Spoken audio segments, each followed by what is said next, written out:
మరి మా గంటలమ్మ అమ్మవారిని 4వ తారీఖుని నిలబెట్టామండి.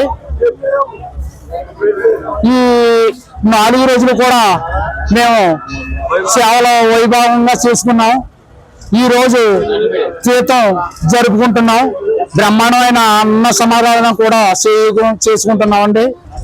మరి భక్తులందరూ కూడా మా అమ్మవారి కృపకు పాత్రులు కావాల్సిందిగా కోరుతున్నాం.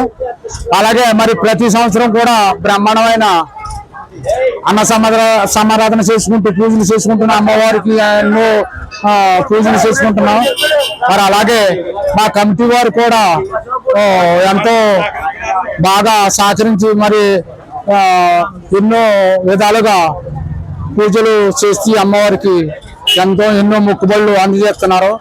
మరి అమ్మవారు ప్రతి ఒక్కరికి అమ్మ చల్లగా చూస్తుంది.